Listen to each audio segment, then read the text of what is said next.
Then I'm recording. I have something to drink. I have tea. And without further ado, let's continue.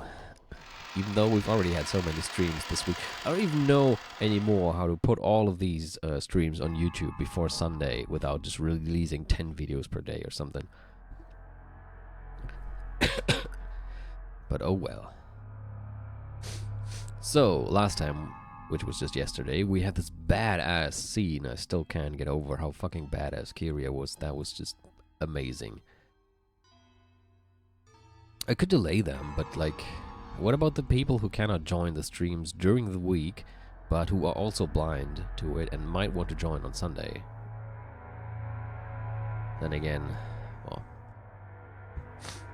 if they cannot join during the week, they probably also won't have enough time to catch up all those videos before Sunday. Oh well, we'll see. So, oh yeah, the very last thing we had was Beatrice, wondering if she was wrong, if she should change or something. And now we're back here, and we're probably gonna see horrible things being done to Rudolph and Kyria. The beautiful hall of the Ushidomiya mansion was covered with a golden sparkle like gold leaf, and stained deep red with thick spurts of blood. The number of deaths given to Rudolph and Kyria had long surpassed anything you could count on both your fingers and your toes. Man, Aoife, the witch Aoife, is messed up. The witch was breathing so hard her shoulders shook, but it wasn't because she was tired. And, you know, I think it's gonna bite her in the ass at some point. She's gonna overdo it, overestimate her own powers, and it's gonna go bad for her. That's my prediction for now. The witch was breathing so hard her shoulders shook, but it wasn't because she was tired. She just couldn't hide her ragged breath caused by her still uncontainable excitement. How fun it is to do as I will with people's lives and deaths. With the power of the Endless Witch, the Endless everything I paint with my mind becomes reality. Are we gonna have like a Silent Hill 1 situation on our hands, like Alessa, who could make things reality by thinking them? Still, how would you explain that? No matter how sloppily I mash them, I can revive them, turning them to normal with just a snap of my fingers. Because in the end, I just have to restore the corpses and follow the epitaph as an afterthought.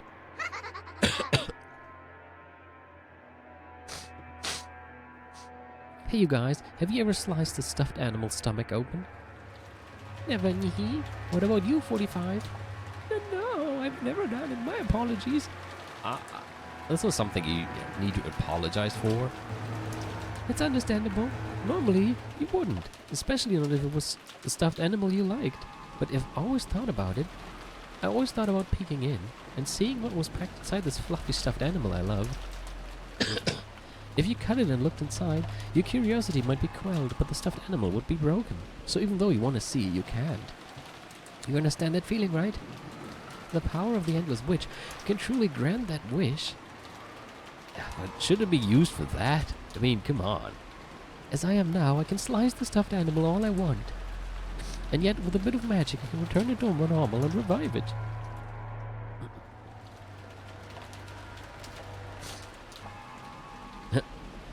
What's Stretch Armstrong? In other words, it means I've broken all limitations in this world. As I am now, I don't have to hesitate or give up an idea or anything. That joy, there's probably no one who can understand it. No one other than me, the Golden Witch. As the witch let out a mad war cry, she revived Rudolph and Kyria again. And faster than they could realize it, she killed them right away, and she made it known that something other than cotton was stuffed inside those two. Ugh.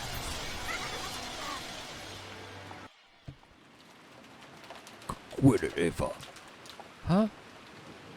Oh, yeah, this is gonna be interesting. I mean, it's her husband. At least the real Eva's husband. Ah, it's you. How long have you been there? In that gruesome hall, Hideyoshi appeared with his gun readied. The witch had sealed the mansion with a barrier, so Hideyoshi had nowhere to run. He'd probably picked up Rudolph's or Kyria's gun and come back. The gun, which should have been something to be feared, was apparently no longer an object she took seriously, now that she was overflowing with magical power. Her bold expression didn't flinch in the slightest. Why did you have to kill Rosa-san and Maria-chan, and rule of Karan Kira-san? Huh? I am the head of the Ushiromiya family, the Witch of Rokkenjima. Everything that occurs on this island is all up to me. Whether they happen to be alive or dead, at any particular moment in time is meaningless to me. You went mad after finding Father's gold. Just how high must the gold have been piled? I can't even imagine it. It must have been enough to steal away your sanity. But if there was that much gold, why didn't you think of graciously splitting it up? You misunderstand.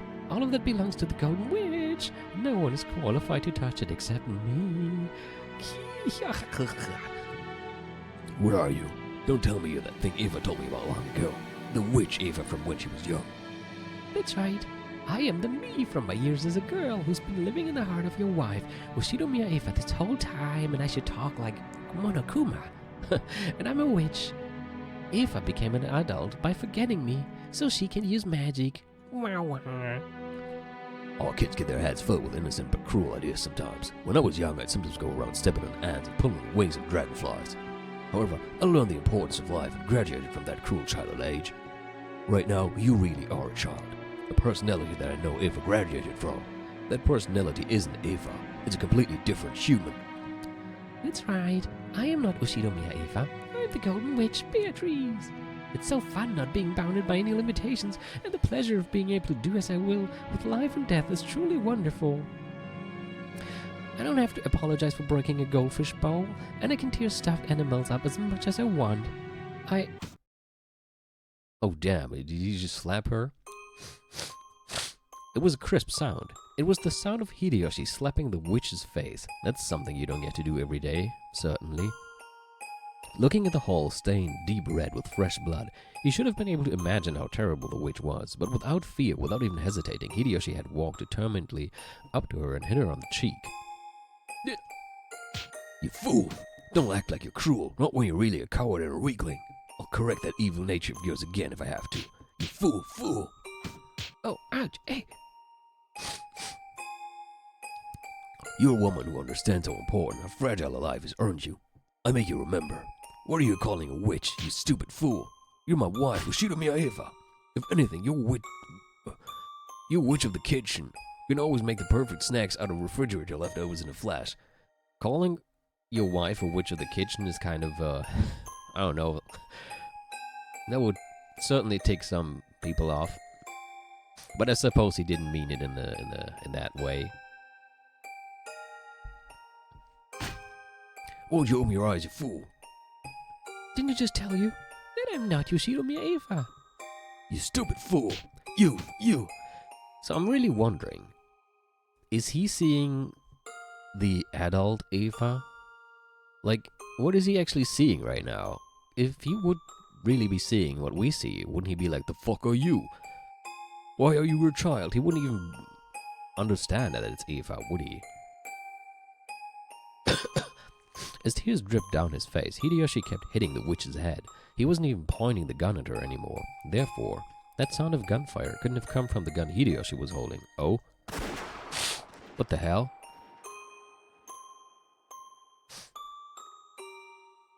Or did she shoot him? The gun, which had fallen in the corner near Rudolph's corpse, was floating in the air and smoke lingered near the barrel. At the bullet, a red stain was slowly spreading across the chest section of Hideyoshi's vest. Even though his back was facing the barrel of the gun, the bullet had driven through Hideyoshi's chest. Like I said, I'm not Eva. What a stupid, annoying man. You're a pain, so I'll switch the sacrifice of the sixth twilight to you. If only you'd just hidden under some bad shaking or something, I plan on letting you go. But no, you went to all the trouble of coming back. You really are a stupid man.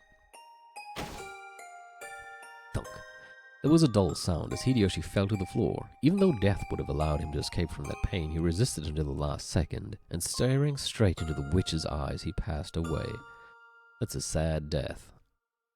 Because he had died without closing his eyes, the witch didn't realize that he was dead for a short while, and remained pinned by that gaze. Should we make this one a new toy and play? At those words, the witch finally realized that Hideyoshi was dead. Yeah, right, what'll we do? The Chiester sisters, I was going to call her Cheese sisters, waited for instructions. On the inside, they imagined that sorts of even more brutal orders their master might give. I wonder if she's going to go soft on him, though. I mean, she can say that she's not Eva anymore all she wants, but are we really going to buy it?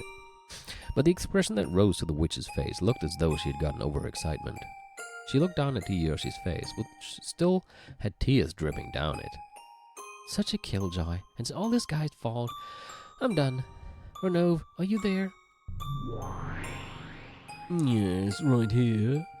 Take care of the cleanup. I'll bet the predecessor somehow makes a fuss over this one. Please make it clean enough for that old hag to accept. I guess I'll follow the rules of the ceremony out of a sense of obligation to my predecessor Sama. Treat these 3 corpses as the 4th through 6 twilights. How many were there again?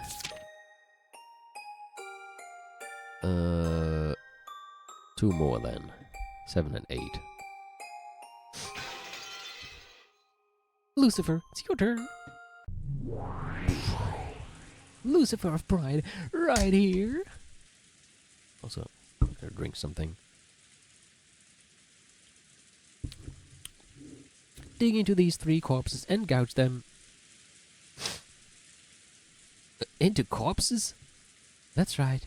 Got a problem with that? No. The 7 Sisters of Purgatory had their own sort of pride. Oh, that's true. I wanted to read the girl's description. I forgot to do that. The ones with the horrible art. Sorry. Cheester 45. A weapon and a contract with Beatrice. 45 has a methodical and timid personality, as well as a fairly strong persecution complex. Thanks to that, she's well suited to shoring up the weaknesses of 410's rough personality when they work as a pair. She can't stand silence, so she'll often become emotionally insecure if she isn't being ordered around by someone constantly. Well, that's going to be a great life. 45 excels in search and decision-making capabilities. The support she provides doubles the combative force of the sisters.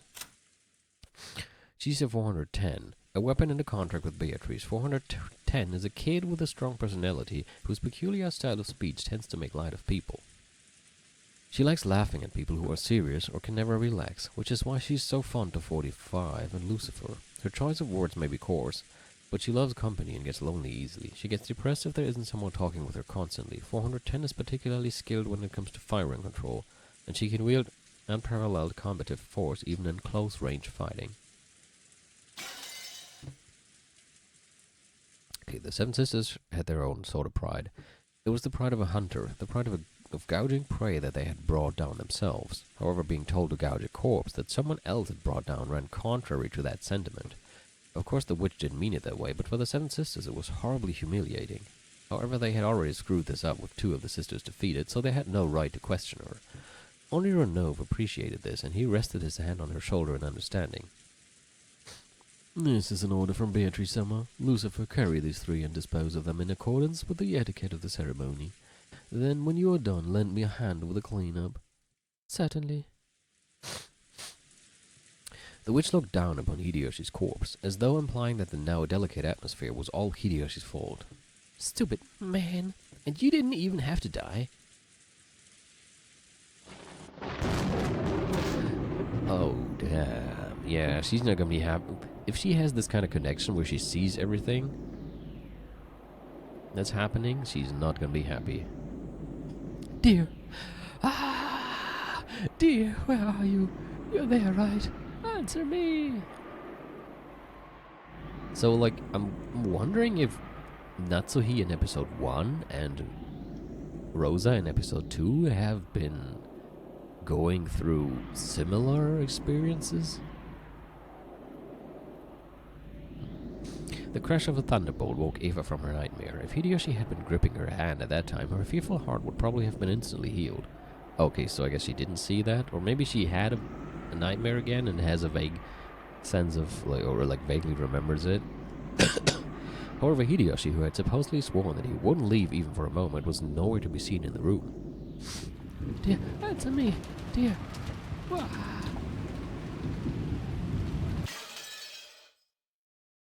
Oh, that's the pause I was waiting for yesterday.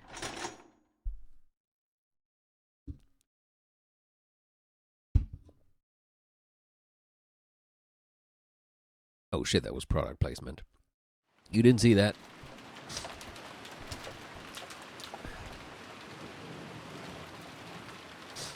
"30 minutes had already passed since Rudolph's group had left the guest house. By any measure, their return was too late. Yeah, the others are going to suspect that something bad happened, and they're right. And Klaus and Natsuhi, who waited by the entrance, were reaching the limits of their patience. However, what are they going to do? Are they going to... I mean, I guess that's what I would expect next is that they're going after them next, and then they're going to die. The chain was set on the door. That was a precaution in the event that Rudolph's group was attacked and the master key stolen from them. For that reason, they needed to wait by the entrance like this for the others to return. They really are too late. Don't you think something might have happened to them?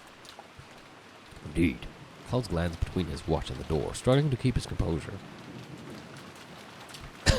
If something happened to prevent them from returning. A terrible thought, but it seems we should ready ourselves for that possibility. So it really was too reckless after all. Oh, that was Klaus. That is what I said. Why did they go outside when they knew it was this dangerous? How foolish. Why go outside even though Rosa-san had just been attacked? Nothing will come of saying that now. At any rate, there are now 3 adults in the guest house. Me, you, and Eva, who's asleep with a high fever. Yeah, he's not really asleep anymore. At that time, the forceful sound of a door being opened came from the hallway, and they heard Eva's panicked voice. That voice kept calling out Hideyoshi's name. It seemed as though she had had a bad dream or something due to her fever, and was calling for her husband. Eva-san, what is it? Are you okay? Where is my husband? My husband isn't here, even though he promised that he'd stay with me the whole time. Even though he promised that he'd rest my head the whole time. Klaus was struck dumb by this attitude of hers, which she had never shown in front of him before, but Natsuhi understood her feelings. Calm down. Hideyoshi-san is with Rudolph-san and Kiryu-san, and they're outside right now. Oh, damn. Hold on, my tea.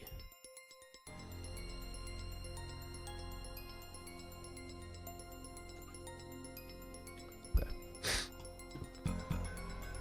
Outside? Why? Why did he go outside? After he... Oh, fuck you, webcam.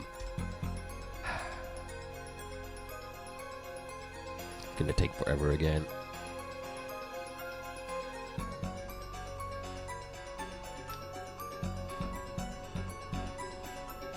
Okay, maybe we just don't need the fucking webcam anymore. Yeah, I think I should use some tape, but I never think of it until I'm already streaming. Why do you go outside after you promised that you'd stay with me the whole time? You mustn't go outside. The witch is outside. You mustn't go. You'll be killed. Wah! Eva, calm yourself. Hideyoshi-san returned to the mansion with Rudolph and Kiryu-san. Why did he have to go to the mansion? Why did he go outside even though it's safe here? Why did he go back to the mansion? They weren't to get enough food to last until tomorrow. Hideyoshi-san was worried about your health and said that was partly why you wanted to go. When will they come back? When will they come back? About that, you're probably not gonna like this, but... Don't go outside, don't go to the rose garden, don't go to the mansion. The witch is there, the golden witch is walking about. If she finds you, you'll be killed, you'll definitely be killed. When will my husband come back? They left here 30 minutes ago. We are waiting for their return. 30 minutes ago? Isn't that strange? Why would it take so much time for them to go to the mansion to get food and come back? And why are you two just standing around here? We have to go get them. We have to hurry to where they are. Yeah! Eva probably had quite a nightmare. And because it had continued even after she woke up, she could no longer hide her panic. Natsuhi tried calming her down, but all it did was make Eva's emotions explode even more. Maybe they heard the disturbance. Bella and the kids, who had supposedly been on the second floor, were peeking their faces through the crack of the lobby door. Klaus, Natsuhi, Eva, and Bella, George, Jessica, Nanjo, everyone in the guest house had gathered by the entrance and understood the current situation. I agree with Mother. We should go to check on Father and rest. Yeah, that's right. It's even possible that their load's too heavy and they're having trouble carrying it. They should welcome some extra hands. This happened right after Rosa-san was attacked. This may have been a secondary disaster connected to that. We should act with caution here and... Don't be a fool. What do you mean, caution? Are you saying we should let my husband die even though he might be begging for help? I'm going to look and the cowards can stay here. Looking agitated, Eva raised her gun. Judging by her face, it would be useless for anyone to try and stop her. George, who realized that first, raised his head. All goes well. You will too, right, Betlakun? The more people, the better. Sure. On Eva, we're coming even if you tell us not to. I'm coming too. I can't be the only one to hide in a safe place. Jessica, you must not go outside. Stay here with me. Got it? It was like they were implying that those three had already been killed anyway, so going outside would be pointless. That's when he realized that Eva felt like her heart had been gouged out, but she spoke out strongly as Jessica's mother. You're right. That should be fine. Let's have Nissan's family keep an eye on the guest house. This is a problem for my family and Betlakun's, and I wonder if Dr. Nanjo would mind coming too. Just in case. Oh, Nanjo, you're dead.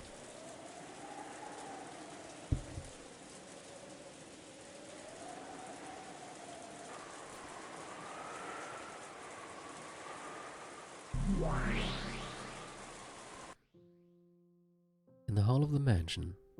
Oh, we're gonna get a summary again. Betla, Eva, George, and Nanjo found the corpses of Rudolph, Kuria, and Hideyoshi.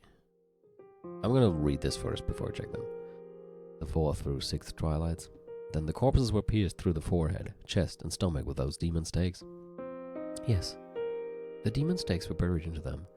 One in Rudolph's forehead, one in Hideyoshi's chest, and one in Kuria's stomach. The disorder of the clothing in all three suggests that they were fighting or running away. Since the three corpses were not found right next to each other, it is hypothesized that after coming into contact with the culprit, they attempted some form of resistance. And they had stakes in the forehead, chest, and stomach. Horrible, just like usual. Even though Renov knew it would be superfluous, he contemplated telling Battler the truth. Normally, the witch would have killed them in a much, much more horrible way. The corpses had been left in this manner only because Beato had suggested to the witch that she show restraint. The new witch, thinking it would fit well enough as long as she gouged them with stakes, would probably have just stuck a stake into a lump of meat that wasn't even shaped like a human.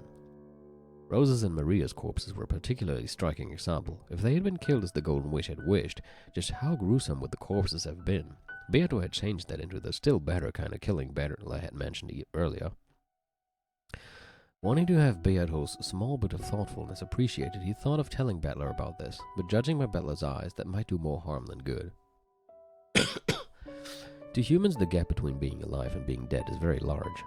Saying that she had given them better death might have made it possible for a demon to understand your feelings and pardon her, but there was no way a human would be so accepting. Understanding this, Renov remained silent, despite knowing of Beato's modest efforts. Just like usual, let's start by checking whether the corpses are dead. Renov, please declare it in red. Hey, can't you hear me? Please declare it in red. Repeat it. Rudolph, Kuria, and Hideyoshi are dead. My apologies. Allow me to decline from repeating that. What?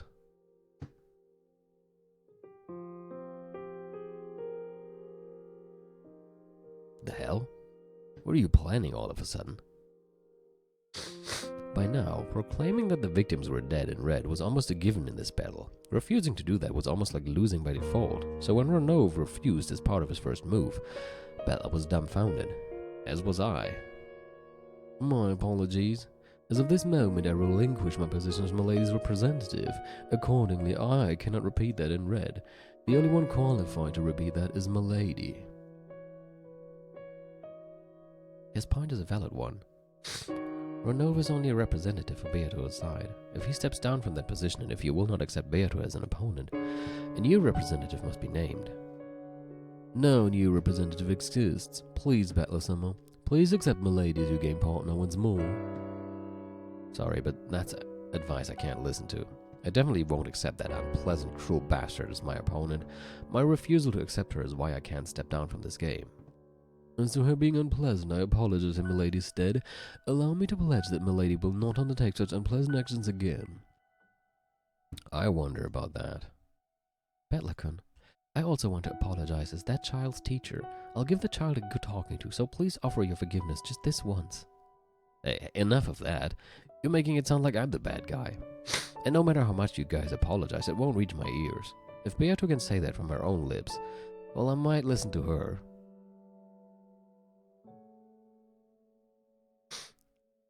Understood. If that is your only condition for acknowledging your opponent again, let us have that child apologize.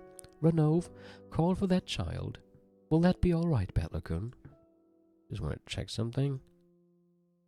Okay.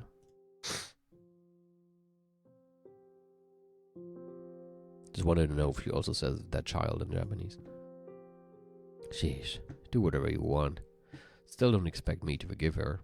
Go get that irritating witch. You have my thanks, Battler-sama. I shall summon her here. Milady, Battler-sama is calling for you.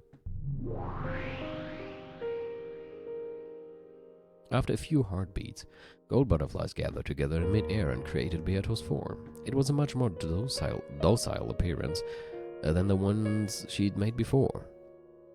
Did you call, Renault? I believe you heard. Is there something you have to say from your own lips? It looked as though Beato shrunk slightly under Bettler's cold gaze. Several times Beato made an effort to get the words out of her mouth, but that didn't work so well, and she was just as awkward as someone trying to light a match during a freezing winter with icy hands. Even as she did that, the game board was advancing. In the hall they had just found the corpses of the new victims that had broken down crying.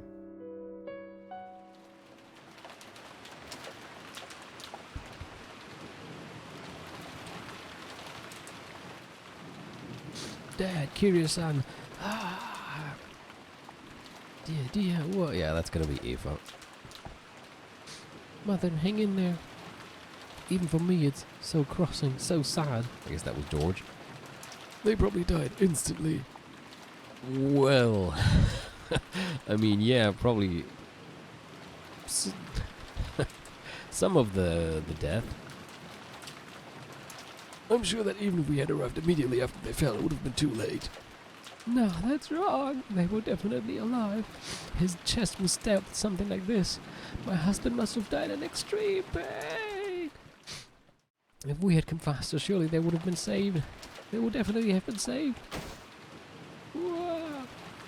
It must be tough for you too, Battler-kun, but stay strong. I'm okay, it's okay, Aniki. I'll be crying just a little bit longer. I did the best. I should be the least sad, so if you let me cry just a little longer, I'll be fine. That isn't true.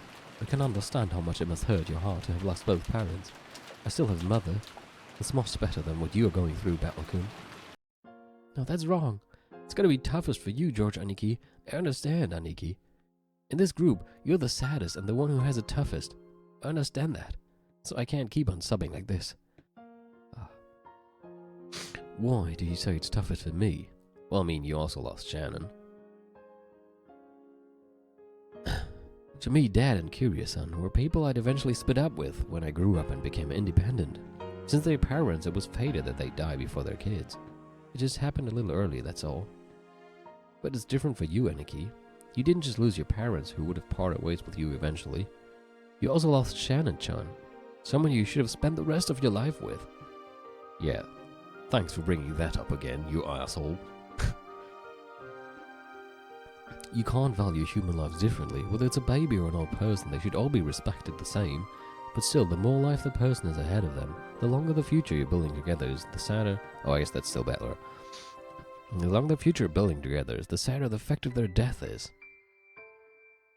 Aniki, you were engaged to Shannon-chan, right? You promised that you'd build a life and a home together in the future, right?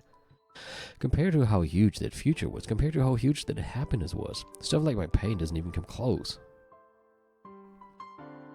So you should be allowed to cry much, much more, Aniki, and yet, just because you act like a big brother to us cousins, you force yourself to act like you're so calm. Stop it, Battler-kun.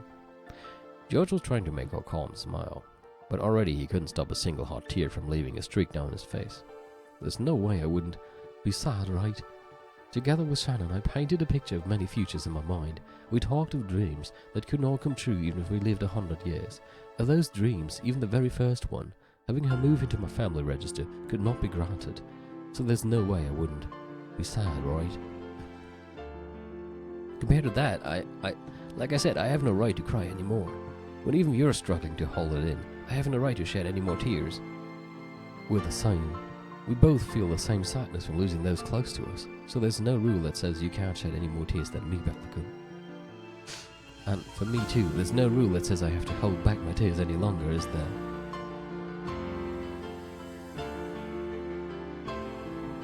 Shannon, the one who shared my dreams of the future, is dead. Father's dead too. It's so sad. So sad.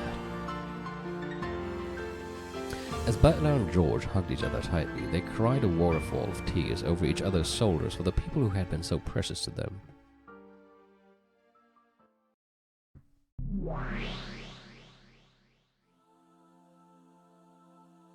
Do you understand why I said that George Aniki has it the toughest?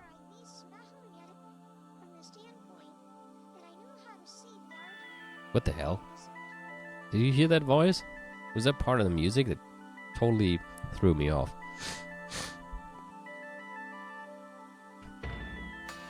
It's the track. Yeah, I was like, what the fuck is going on now? Do I hear voices now? Do I need to go to the hospital?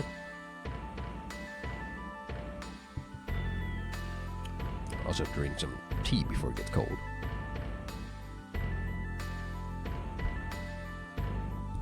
I was listening, so I understand. Your sadness is proportional to the length of time you would have been able to spend with that person afterwards. Of course, you can't calculate it just like that, though. We humans aren't like you witches. From the time we receive life to the moment we die, we live within that limited period as strongly as we can manage. I can't forgive anyone who makes light of that. And I definitely can't forgive anyone who sneers at people and toys with them. A person like you, whose very concept of death is all screwed up, probably can't understand that. I'm not just mad because of the length of time they would have lived afterwards. It's sneering at the lives of people living with all they've got. That's what I can't forgive the most. George Aniki lived his life by recklessly doing his best. He must have approached this day with a grim resolve to marry Shannon-chan no matter the challenges. It's completely different from me, since I was happy just to be able to meet my cousins after a long while. But still... Beato, for now stay silent and listen. Indeed. In a way, I understand your point.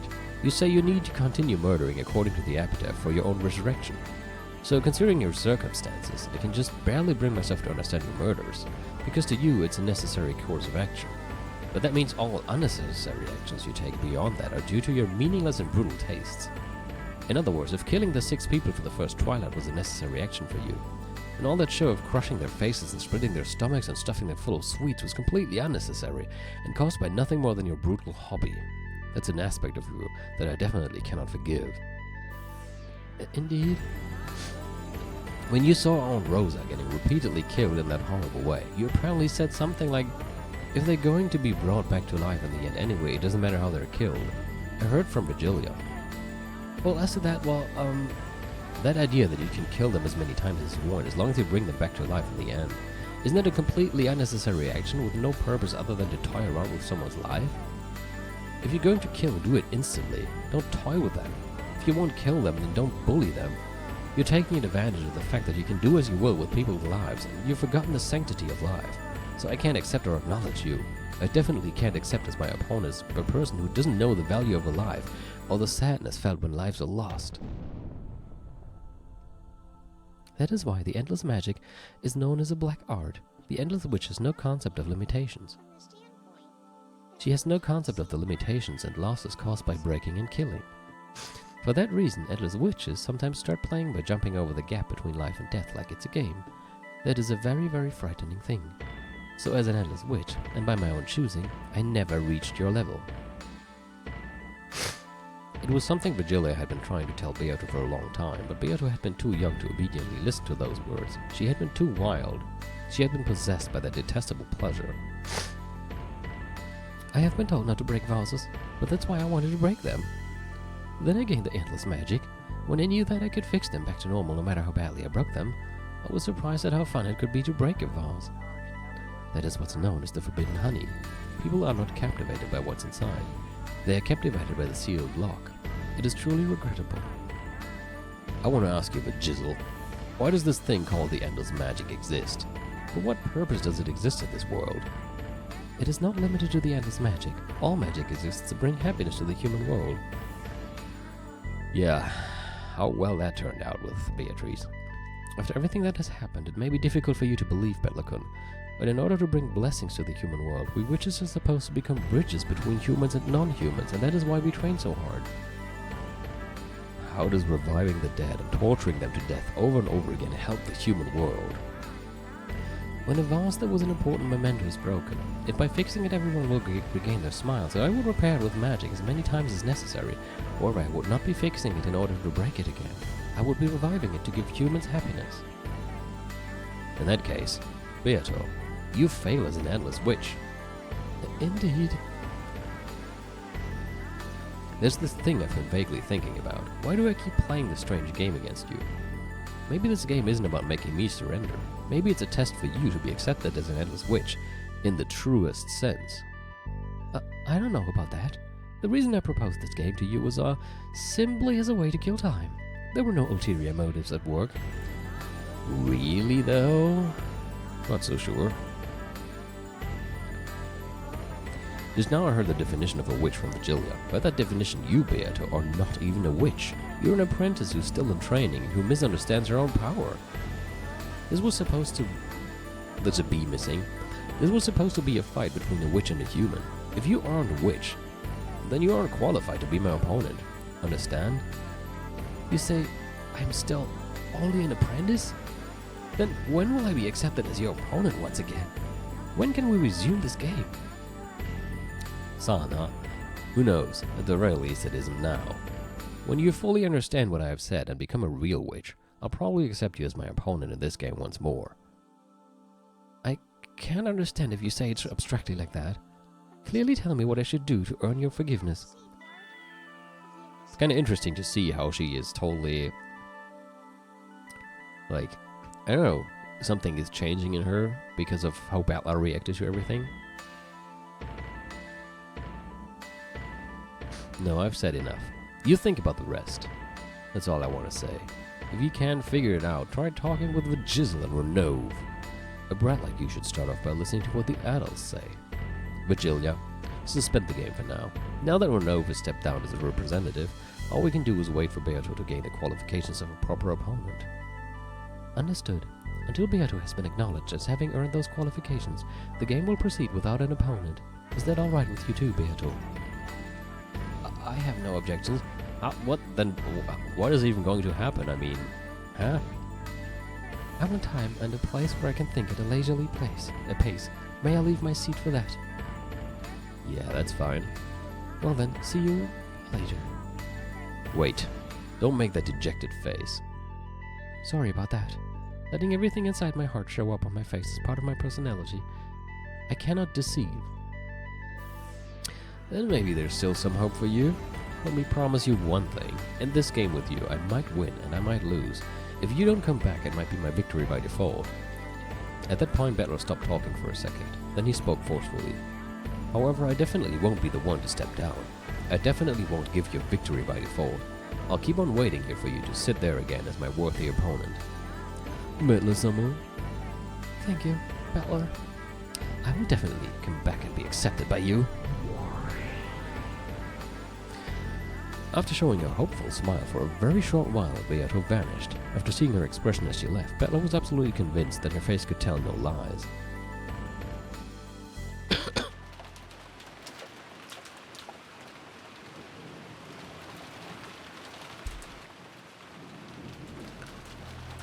The 7 survivors returned to the guest house once again.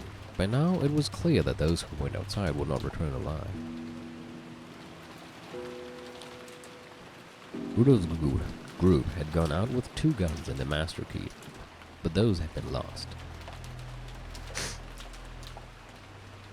Oh, this time they were gone. I see. It was already clear that those had been stolen by the culprit. I mean, in the case of Maria and Rosa, the gun was not stolen. And I'm not sure about the case of the 6 murders with the super close room deluxe, ultra, mega, omega, alpha, I don't know what. I'm not sure if anything was said about the master keys in that case. Like if they picked them up or just left them there not to disturb the crime scene. But at least in this case we know. Because the shutters were closed on the windows, they couldn't be opened even if the culprit had a master key. The front and back doors that led to the outside were all sealed. Sorry, my god. All sealed by chains, and they were further blocked with sofas and tables. Even if the culprit decided to break in through violent means, it wouldn't be easy for them. This point, the typhoon may actually be fortunate. If it were clear outside, it might have been possible for them to set fire to the guest house. Oh, that's true. Didn't even think of that, but like, if all of them hole up in there and the culprit outside has a means of just setting fire to the entire guest house, they will be kinda screwed. But since it's raining like crazy, that won't work. If there wasn't a typhoon in the first place, the boat would have arrived before noon. It's not much of a silver lining. But it is one. Ifa-san, how do you feel? Please try to take it easy. I don't know, I mean, how do you feel after your husband got murdered and you also still have a high fever? Probably absolutely terrible. Thank you. I still feel like I have a fever, but this is no time to complain about that. For the children's sake as well, this is no time to be bedridden. After crying so much in front of Hideyoshi's corpse, Ifa had felt a strong self-awareness of her position as a mother, and her expression conveyed a strong will. In actual fact, her fever still hadn't gone down, and she was aware of that.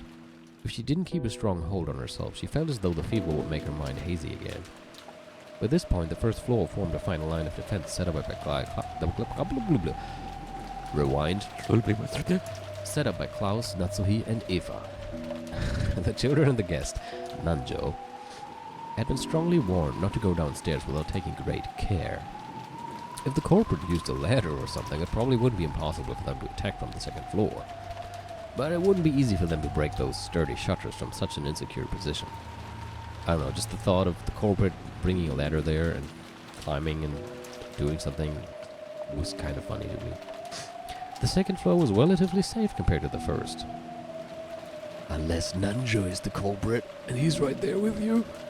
Bella and George had also wanted to remain on the first floor so that they could fight if the worst happened, but Eva had put a stop to that. In her mind, George was now the only member of her family. It seemed that she didn't even want to expose him to the danger of coming downstairs to the first floor. Klaus and Natsuhi could understand that feeling.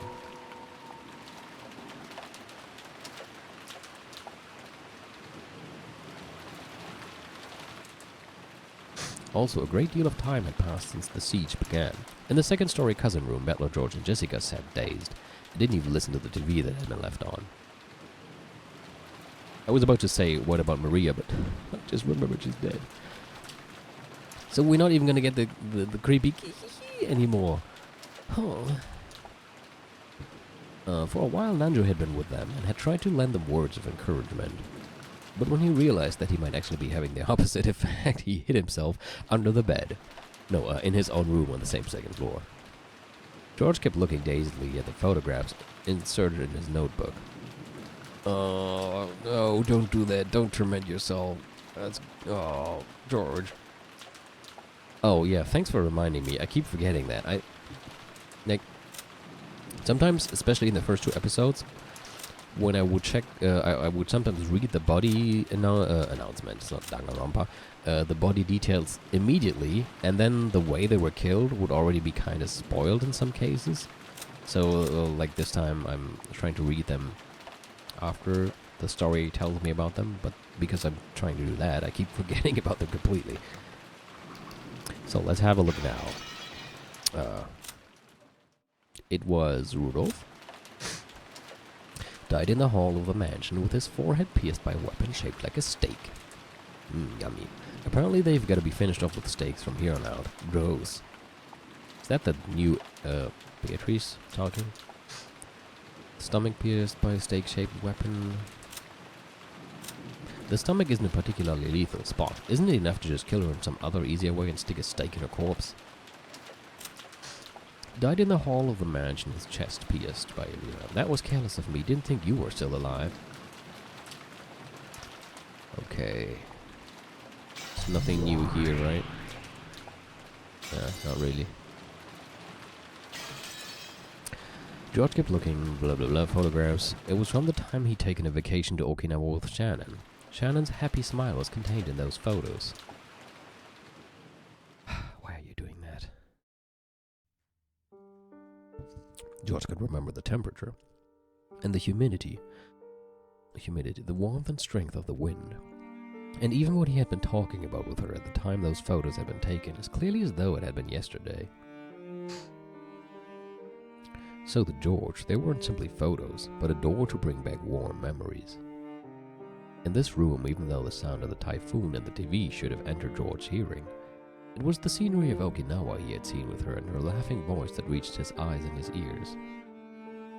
George had strived to be reborn after meeting Shannon. He had sworn to separate himself from the timid person he had once been, easily caught up in the atmosphere, unable to refuse the request, and easily used by those around him. He had resolved himself to become a strong man who could make her life more joyous. Therefore, if he hadn't met Shannon, the man called Ushiromiya George would probably have lived a very different life. And the George of that different life surely wouldn't have been as excellent a man as he is now. The person I am now exists for Shannon's sake. Now that Shannon is gone, why do I exist? It's completely meaningless, isn't it? He felt a deep, deep sadness, as though he himself had become empty. That feeling must have been tormenting him this whole time. However, until Bettler mentioned it, he hadn't been aware of the feeling himself. He'd finally managed to remember that it should have been all right for him to cry much, much more. So he cried. Just like Bettler had, he cried himself dry. By now his eyes were bright red and swollen, and he couldn't cry anymore. So George did his best to change his way of thinking. He was not meaningless now, and he should be grateful to Shannon for giving him such a character. The dead don't come back to life. He wouldn't get over being separated from his most beloved person. If he were to chase after Shannon and kill himself, she would surely be deeply dejected. It worked the other way around too. If he had died and Shannon had chased after him, throwing away her own life, he wouldn't have been able to forgive himself. So he chose to surpass his sadness and anger. He decided to thank her instead. After meeting Shannon, she made his days rich and full, and taught him the meaning of working hard for other people's sakes.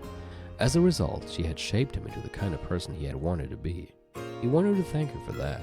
He tried to quell his sadness in this way, but each time he did, he remembered Shannon's smile. He understood it logically. He knew that grieving any more than this would only make her grieve in heaven, but that didn't bring a stop to his sadness. That Tomitaka t-shirt, man. Or shirt. Whatever.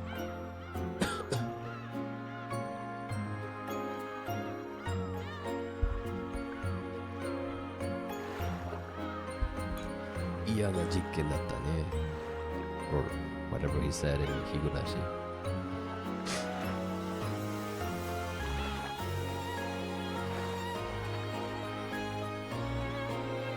I can't wait for that particularly song where this melody plays as well, which is one of my favorite tracks from the soundtrack.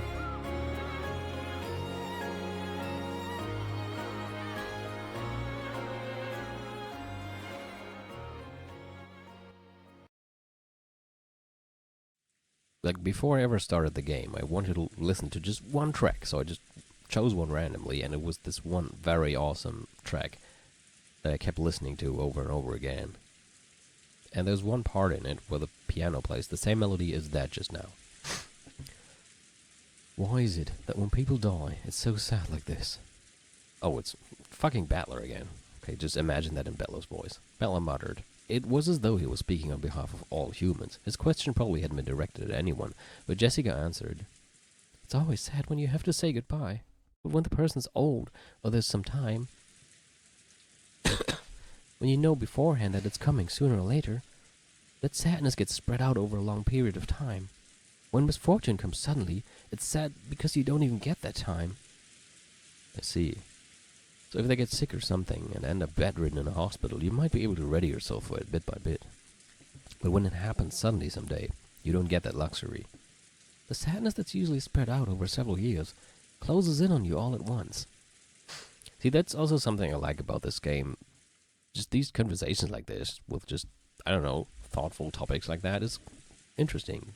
The points of view that the author puts in there is kind of interesting to me. It's pretty tough.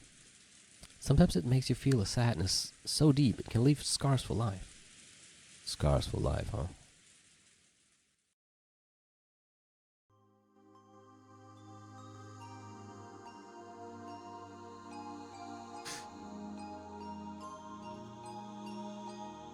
My grandfather's occult hobby. I'm guessing this is still Jessica, if not, just think it was Bella with a high-pitched voice. People say that's what caused it. That Beatrice, his mistress, died a long time ago, and he was so sad that he couldn't pull himself together. Some people whisper that this is why he started sacrificing the rest of his life to occult research in order to revive the dead. If that's true, grandfather succeeded in that miracle in his last moments. The culprit is the revived Beatrice, and grandfather was reunited with her at the moment he was killed. Pretty ironic that he revived her and then got killed by her. Even so, grandfather probably managed to meet her. He gambled half of his life, and even though it was only for a short time, he was reunited with a woman he wished to see once again. Then he got totally roasted though. For real. Feels like that result doesn't quite add up to the cost of researching for half his life. That's not true, even if it was only for an instant. Grandfather must have been happy to be reunited with the woman he loved.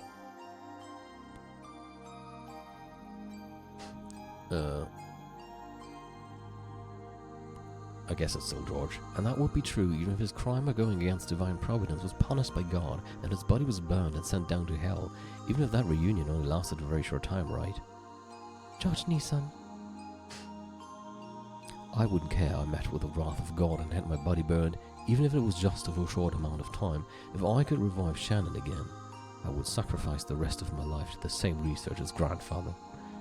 I want to talk with Shannon again, even if it's only for 5 minutes. Even 1 minute would be fine.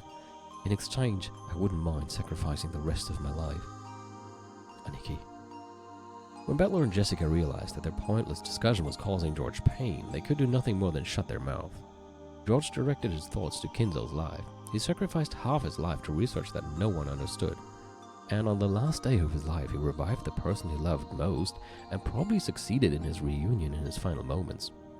Well, so they're just gonna believe it now? George didn't know how much time they had had together. He didn't know if they had been given an hour or just 5 minutes. However, that moment must have been enough to reward him for all those months of research. Even though he spent dozens of years to achieve it, that small amount of time was probably more than worth it to him. Until today, I never believed in the occult or magic or anything. Somewhere in my heart, I even made fun of grandfather's research, thinking of it as nothing more than a pastime. However, I won't make fun of it anymore. No, to the contrary, I believe strongly that it's real. If the power of belief can create miracles, I'll probably throw away all of my studies up until today, spending the rest of my life from today onward studying magic. George, no! Give me the power of magic. Give me a miracle that'll let me see Shannon again. Sorry, you two. What am I talking about? If you could revive the dead with magic, people would probably be researching it everywhere around the world. But things like that don't exist in reality. No one researches it. That's because they know the dead can't be revived with magic. Sorry for saying something so weird. It's my fault that the atmosphere has gotten so strange. Sorry for making you tiptoe around me, even though this is tough for us all. Even if I did it to divert myself from my sadness, maybe I did say something strange. If I keep talking about stuff that's so weird, I'm sure it won't do anything good for their sadness. But that doesn't mean I can bear the silence. I'll go downstairs and get another cup of coffee. Mom's very particular about how she likes hers. Does anyone else want a refill? And now the rest downstairs is dead? Wouldn't that be funny?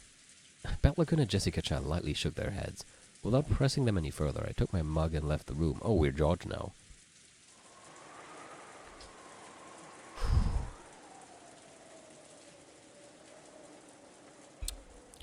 The shutters were all closed in the hallway, so the corridor was very dim. Uh-oh. I tried visiting Dr. Namjo's room and asking if he wanted more coffee, but he said he didn't need any either. Okay. I expected him to say that he wasn't there. It seems my mother's orthodox method of making coffee isn't universally appreciated. One time I made some for Shannon, and she told me that while it was delicious, it was a little strong. Shannon. It's no good. Even though I left the room to change my mood, that image of Shannon's face filling my head hasn't faded in the slightest. I keep seeing those fun days with her more and more vividly, and it's saddening that I never even got a chance to see her dead face. According to our parents, she was apparently killed with something like a gun or a spear. I'm sure they were just trying to console me, but they had said that her dead face had been very beautiful and peaceful. I wonder if she had the engagement ring I gave her last night on her finger. If she accepted my engagement, she should have had it on the ring finger of her left hand. Last night we were both on the edge of losing it and not calm at all. Shannon accepted my engagement pretty courageously, but she might have regretted that as a rash action once she cooled her head. She might have taken the ring off. I wonder if she has the ring on now. I want to be sure of at least that much. I want to know how she felt at the very end. But even if I do confirm that, it doesn't mean she'll come back. I wonder what will happen to her body. After the autopsy, it will probably be immediately cremated. Then I'll never be able to see her face, even her dead face, for all eternity. Is the shock of losing Shannon made me go a little crazy? I want her body to be burned. If she's burned and turned to ash, never again will it be possible for her to revive. They say cremation is frowned upon in Western tradition, because on the day of resurrection there would be no body to revive. Because of that, it seems that great criminals in Western history were often cremated after execution as a punishment, and their ashes were sometimes scattered in rivers and such. In other words, to Western people, death is nothing more than a sleep until the resurrection. It is essential that the corpse is left after death. In other words, that's because Western people knew of a miracle that can revive the dead, but because that miracle doesn't exist in Japan, we burn them. Now I understand. I understand why grandfather idolized the Western occult. That was his only reason from the very beginning. Just to revive the person dear to him, grandfather spent the rest of his remaining life researching the Western occult. The situation surrounding us now is abnormal. Grandfather did revive his beloved Beatrice, and that Beatrice has carried out a terrible serial murder, with linked closed rooms that force us to conclude that magic was used. The Golden Witch Beatrice, the incarnation of the miracle of the Western occult, and also the culprit who killed Shannon. She's an entity I should hate, and yet for some reason I want to cling to her. I wonder if Shannon could be revived with the magic of miracles which grandfather bet his life on. According to the legend of the Ushidomiya family, grandfather met with her long ago and was given a vast quantity of gold. Then if I also met with her, instead of gold, would she give me Shannon's life? As collateral, I don't care what sort of devil's contract she imposed. I wouldn't mind sacrificing all of my remaining life. Be careful what you wish for. George probably couldn't believe or realize that his voiceless wish was heard by the witch herself, who stood right behind him.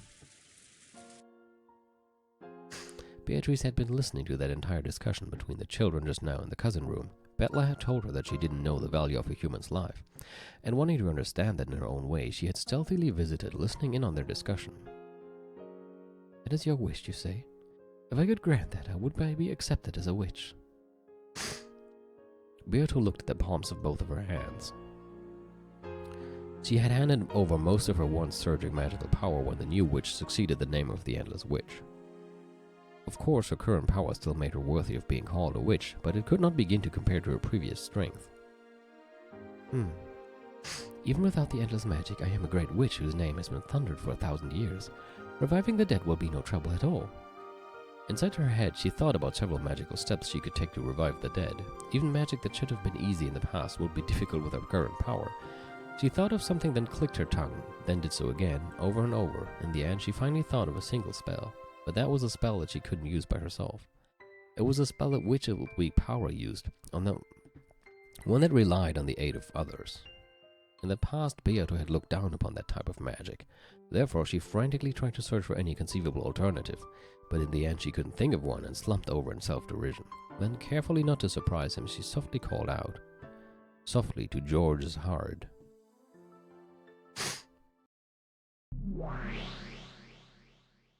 Oh? Ushidomiya George, can you hear my voice? I can hear you. Who are you? Are you really the witch Beatrice? Or are you an illusion created by my sorrow? If it's the former, please hear my wish, and if it's the latter, just leave me alone. The conversation in the mental world was a lot like having one in a dream. When you dream, haven't you ever had the experience of casually accepting something that would have been absurd in the real world? The conversation in this world was like that. So even though a witch appeared and started talking to George, he was not surprised. Indeed, I am the Golden Witch Beatrice. Normally you and I would not be able to talk together in this manner. However, you are strongly conscious of me and wish to have a discussion, so both of our channels are able to match like this. I don't care if the person who killed Shannon was you or someone else using your name, as long as you exist as a real witch. I'll pay whatever cost you ask for. If you desire my life, take it right now. Please, I want you to bring Shannon back to life. If that's impossible, I'd be satisfied if you just let me talk to her for a short while. Please. I ask for nothing in return. I shall grant that wish. What? Really? Really, you'll revive Shannon? Indeed. However, my current magical power is not sufficient to use the magic of resurrection. Therefore, I must rely on your help. If there's anything I can do, I'll do it. Even if that means taking my heart out right here and now, I will not hesitate. I told you, I don't need anything like that. I will chant the magic. Then a gap will open and a door to the land of the dead. But as I am now, I do not have the power to bring Shannon's soul up through that gap. However, you have strong feelings for Shannon, and those feelings will surely become magic that can bring her soul out without fail. What do you say? I just say, what the fuck? Will you help me? I will. If Shannon's life will be restored, there's nothing I'm afraid to lose. George's fists shook in silence.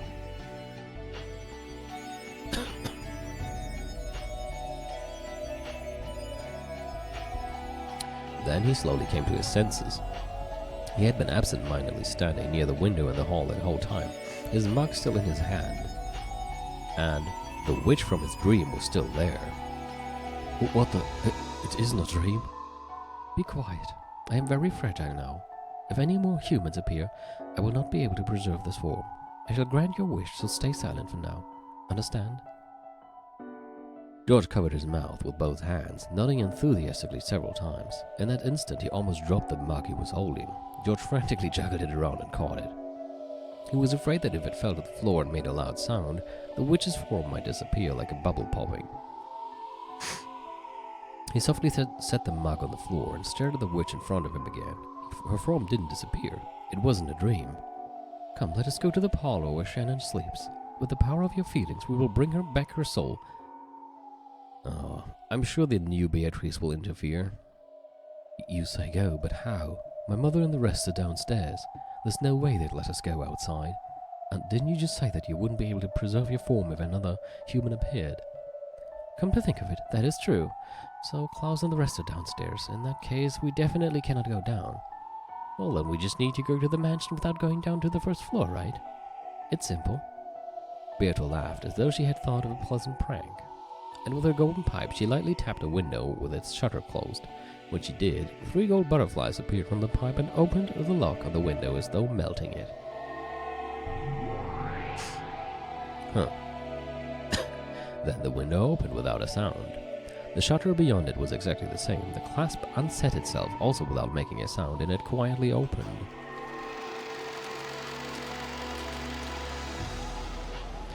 The window opened, exposing the wind and rain outside the mansion. Perhaps because of the direction or something related to the construction of the building, the wind did not blow out inside. Because of that, for a while, George felt as though this entrance that opened to the outside was a dream or an illusion, and he couldn't accept it as real. Come, let us go. Come with me.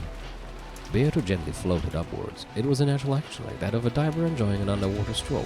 It made it easy to believe that if you acted like she did, you too might be able to float in the sky just as though you were swimming through the water. No, George did believe that. So without thinking, just as she had done, he also, gently as though swimming in the water, lifted his feet. Oh no. Ah! Oh, not bad. So you learned how to dance in the sky faster than I could explain it. George was shocked to find himself floating in mid-air like he was swimming. Okay. For a moment I thought he would actually just fall out of the window and die now. Wouldn't that be weird for everyone else? I mean, they would think he just killed himself because he was so sad. Of course, Beata was also shocked that George, who shouldn't have been able to use magic, had figured out how to do that just by instinct. To be able to fly in the air, to swim in the air. You mustn't be bound by reason. Accept it as a natural thing. You mustn't fall back to your human doctrines, such as those of Newton and Einstein, especially when flying high in the sky. Inexperienced witches sometimes plummet to the air. I accept things for what they appear to be. I accept things for what they appear to be. George repeated those words over and over. He must not deny magic, no matter what. Denying that would be like throwing away what might be his first and last chance to revive Shannon. Where the hell is this going, man? Like, they can't just revive Shannon now. Everybody would be like, what the fuck? Times 10! However, compared to Beato, who was allegedly drifting like smoke, George's movements clearly resembled someone underwater. Therefore, if he didn't act like he was kicking his feet in water every once in a while, he'd be caught by the force of gravity bit by bit. I must say you're doing better than when I first danced with the sky. Here we go. Come with me. When Beato beckoned to George, he gently flew into the stormy sky. It was just like a scene from a fairy tale. The scene unfolding before George's eyes felt entirely like an extension of his dream. Being able to fly is incredible, but so is the wind and the rain. What's this? Are the wind and rain tormenting you? I could teach you magic to block against that, but it may be too early for you and it may be a misuse of time right now. Yes, the magic I need is that. George wore a strong-willed gaze, refusing to let the wind and rain get to him.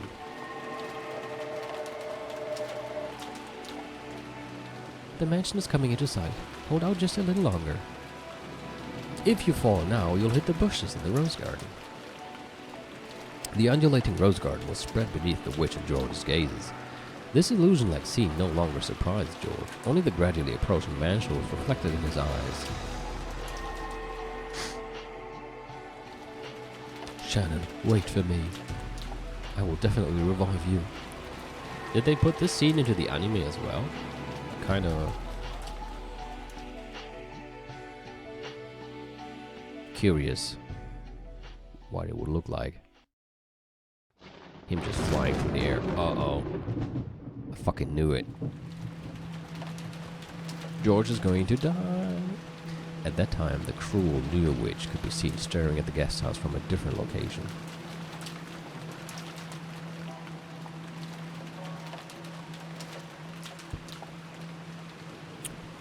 Oh no, I guess she's going to the guest house now. Fuck, they left the window open. You idiots! Ugh. Though, to be fair, I also completely forgot about that.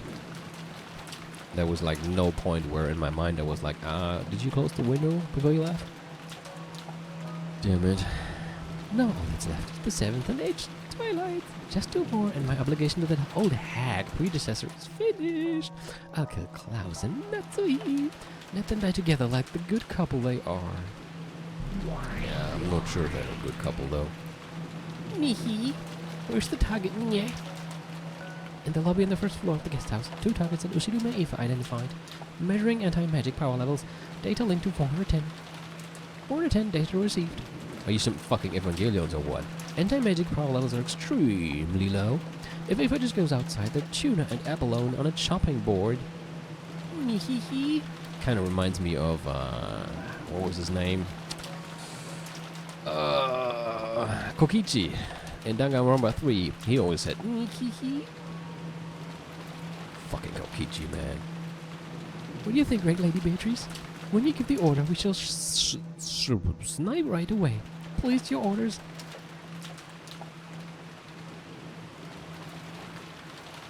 You guys really are convenient furniture. Not at all like that old second-hand furniture that's only useful for gouging corpses. Right? Yeah. Jeez, sisters, please show me your skill once more. Prepare to fire. And carry out the corpses again, got it? Because I'll play with them a lot. No complaints from you, right, Renault?